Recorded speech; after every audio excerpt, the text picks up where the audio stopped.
Fala galera conectada aqui no nosso canal Fúria Rubro-Negra, sejam muito bem-vindos a mais um vídeo aqui em nosso canal e hoje trouxemos Mauro César Pereira, Pilhado e os demais jornalistas da Jovem Pan Esportes falando sobre o duelo desta quarta-feira entre Flamengo e Grêmio pela Copa do Brasil, isso mesmo. Mas antes da gente estar aqui reagindo juntos, deixa o seu like e se inscreva em nosso canal para nos ajudar a chegar em 90 mil inscritos. Bora!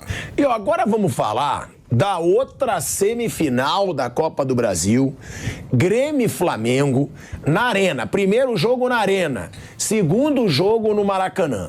Mauro, os gremistas estão fazendo um baita clima em Porto Alegre, que já era esperado e que tem que ser feito mesmo, justamente lembrando principalmente aquela semifinal de Libertadores, onde o Flamengo do Jorge Jesus venceu por 5-0 no Maracanã o Grêmio do Renato Gaúcho. E aí teve aquela história do 5-1, viralizou o Jorge Jesus falando 5-1 para tudo que é lado. Não era sobre isso, mas pegaram o Jorge Jesus falando 5-1 e viralizou. Foi sim um momento traumático para o Grêmio e para o Renato Gaúcho, afinal perdeu de 5-0 numa semifinal no Maracanã lotado. E agora tem inclusive campanha da torcida do Grêmio, porque contra o Cruzeiro não teve uma arena lotada. Contra o Bahia, não teve uma arena lotada. E a torcida do Grêmio já faz uma campanha agora, vamos colocar 55 mil pessoas na arena. E a torcida do Grêmio falando sobre a situação do Suárez, o duelo Suárez contra Gabigol. O que falar desse clima? E outra, isso pode ser bom ou ruim para o Grêmio, que eu até tive uma conversa ao vivo com um setorista de Grêmio, e ele fala que tem até medo disso prejudicar. Essa passagem do Renato pelo Flamengo. Porque o Renato, ele era cobiçado para a seleção brasileira quando ele chega ao Flamengo.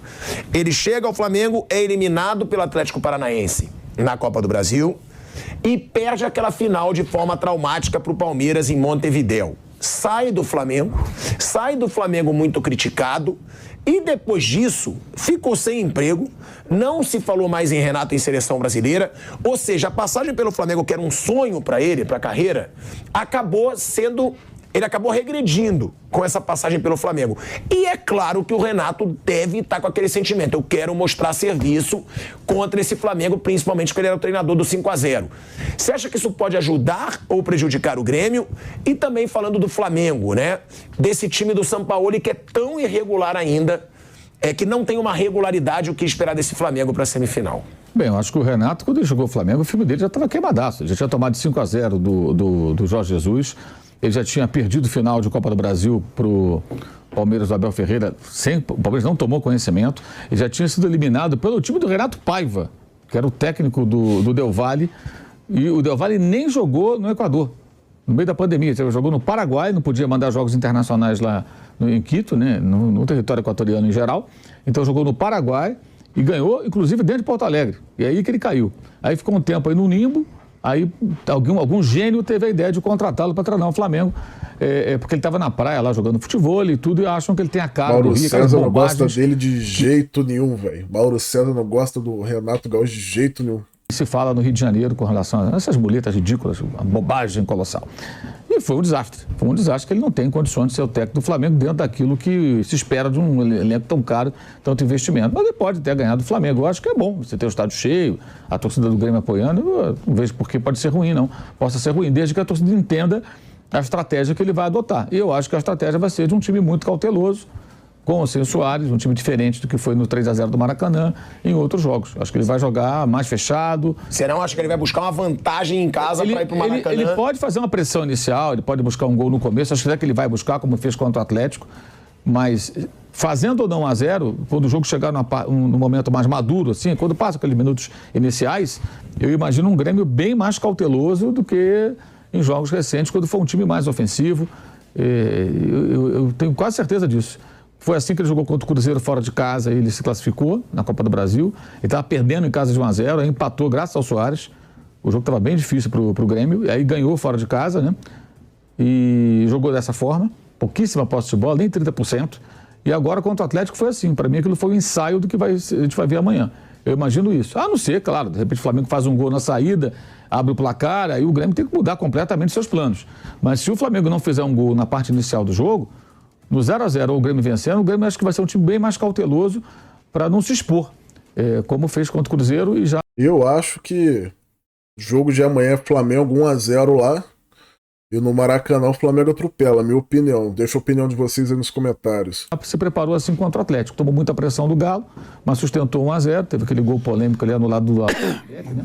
Que a gente não sabe se está impedido ou não, com aquela imagem horrorosa. Parece, estava dizendo ontem, aquela imagem lá do VAR, do jogo do Grêmio Atlético, parecia aquelas TVs Telefunken dos anos 70, as primeiras TVs coloridas no Brasil, sabe? Era umas TVs, a gente achava o máximo. Uma palha de aço. Botava, Não, tinha aquele fio preto, minha avó falava assim, ó, no pé de abacate, vai, agora mais um pouquinho pra cá. Um pouquinho pra cá. Aí ficava aqueles fantasmas, né? E você pra colorir, tinha aquele botãozinho atrás, né? E aí sumia. E mudava aqui, né? Isso, e sumia. Ficava aqui, ó. Tinha Colorado RQ, Telefunken, era um sucesso, era muito bom para a época, né? Copa de 74, a primeira que teve televisão colorida no Brasil. Fui lá passar uma sala para casa de um amigo do meu pai para ver Brasil-Yugoslávia, 0-0. Eu nessa televisão... A única pessoa que a gente conhecia que tinha TV colorida. O cara comprou lá em 24 prestações para ficar pagando um carnê lá, TV colorida. Meu pai comprou depois da Copa, tempo depois da Copa. Uns caras colocavam uns papéis na frente. 3 cores. Aí não via nada. Não via nada, mas a TV era colorida. Não, e quando ela saiu da ficava passando aquelas listas... Ficava passando horizontal, aí chamava o técnico, o cara ia lá, consertava, trocava uma válvula que regulava.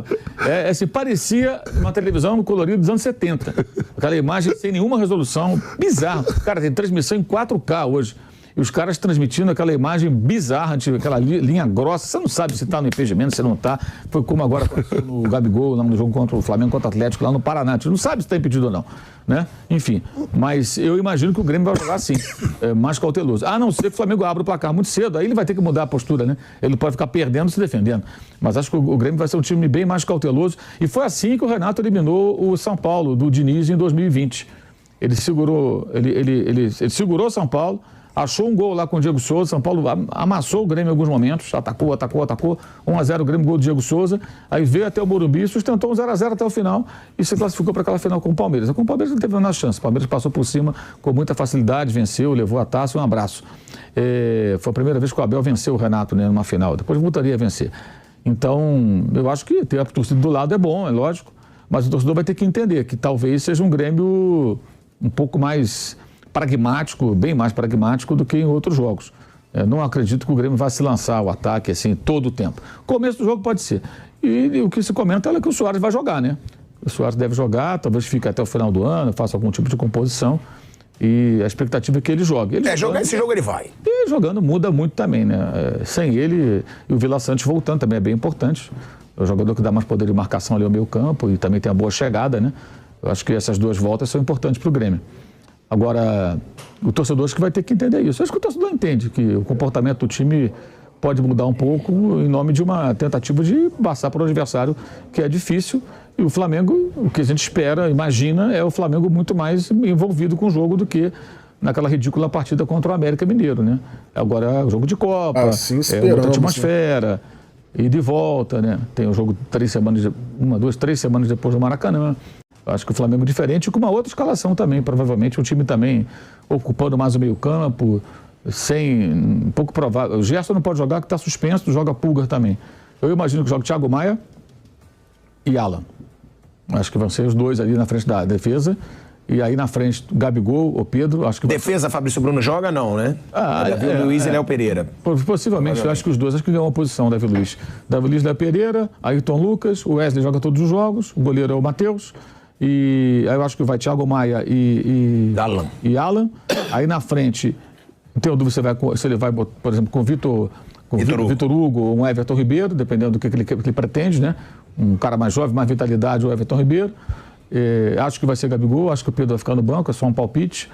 E de repente o Arrascaeta como segundo atacante. Bruno Henrique não, titular. Não acredito que o Bruno Henrique, não acredito que Cebolinha, Luiz Araújo, acho que nenhum desses vai. Acho que ele vai encher mais o meio campo mesmo. Que o Grêmio vai fazer isso, né?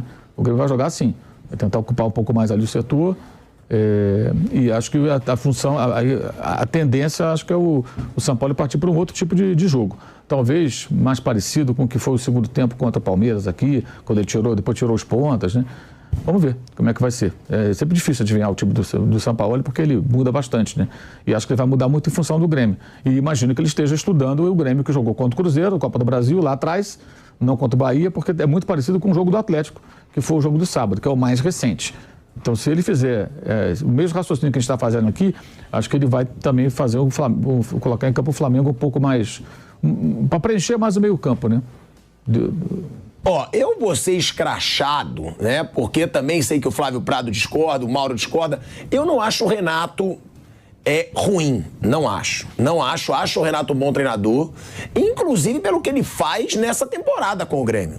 Tudo bem. Tá jogando maravilhosamente bem? Não. Mas é o vice-líder do Brasileiro. Com um time que veio da Série B, aí contratou o Soares, óbvio, fez contratações. Ele tá numa semifinal de Copa do Brasil. Jogou bem contra o Bahia? Não. Mas está na semifinal de Copa do Brasil.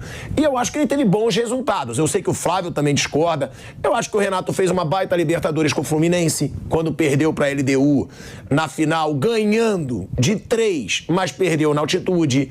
Acho que ele ganhou a Copa do Brasil com o Fluminense, ganhou Libertadores pelo Grêmio, jogando bem aquela Libertadores pelo Grêmio. Foi o time da Série A que menos perdeu agora em 2023. Não é que o Renato Gaúcho é um mau técnico, ele é até um bom técnico, só que ele deixa a desejar em muitas coisas. No Flamengo, a parada começou boa, goleada, o time jogando pra frente, jogando muito e tal, só que começou algumas coisas nos bastidores, começou a pegar. Negócio de folga que ele se dava, no Grêmio lá, o Flamengo arrebentando o Grêmio, ele e o auxiliar dele lá falando pra tirar o pé. Ele, até que em tudo ele não é ruim, mas também quando ele pega um cara que tem um esquema tático bom, um cara que é bom de pensamento para armar um jogo e tal, ele fica perdido. Em si ele não é um mau técnico. Ele não foi tão mal assim no Flamengo, né? Só que, infelizmente, perdeu pro Palmeiras, foi desclassificado na Copa do Brasil, não conseguiu ganhar o Campeonato Brasileiro, enfim. Eu admiro o trabalho do Renato. Eu entendo quando dizem, o Renato estuda menos do que os outros. O Renato... Contanto que quando o Renato... Eu era um grande defensor e sou ainda do Renato. E quando ele se deu folga lá no Flamengo, num momento complicado, eu critiquei. Que isso realmente tem que saber o momento de tirar folga ou não. Acho que ele não estuda tanto quanto os outros. Mas eu acho o Renato um dos melhores treinadores do Brasil. Sem colocar estrangeiros. Eu não vejo aí treinadores brasileiros muito melhores que o Renato. Essa é minha... Eu já discordo. Dorival Júnior ano passado com o Flamengo. Eu vou a Libertadores e a Copa do Brasil. Pra mim o Dorival tá muito acima do Renato. Dorival tá acima até do Fernando Diniz. Muito acima, eu já discordo. Opinião. E acho que o que ele faz pelo Grêmio nessa temporada de novo é importante. Flávio, também te passando a palavra, Mauro, se quiser falar também... Porque eu acho que o Renato é um bom treinador. O Renato já fez bons trabalhos. Agora, no Flamengo, teve aquela Copa do Brasil eliminada de forma ridícula pelo Atlético Paranaense. E na final da Libertadores, também foi um grande jogo do Flamengo? Não. Mas também não foi do Palmeiras e perdeu naquele lance bizarro do Andreas Pereira. Que aí não é culpa de treinador nenhum, o cara escorregar, entregar a paçoca ali e gol do Davidson. Agora... Realmente, você concorda com o Mauro? Você acha que o Renato já nem estava em boa fase antes de chegar no Flamengo? Porque antes dele chegar no Flamengo, eu, inclusive, falava, Renato tem chance de seleção, e eu assumo aqui, para ser criticado também. E depois ele deixou de ser falado aí adoidado. Agora, antes do Flamengo, eu achava que o Renato era visto assim como um cara, era um dos nomes de seleção brasileira. Qual é a sua principal crítica ao Renato? E se você acha que realmente nesse ano ele faz um bom trabalho ou não tá conseguindo resultado? Eu acho o Renato um bom treinador pro Grêmio. No Grêmio ele funciona, sei lá por quê, talvez pela maneira como ele é tratado. Quando você é um ídolo, a coisa é diferente, abre mais portas. Era o mesmo respeito que se tinha pelo Rogério no São Paulo, né? Você tem uma...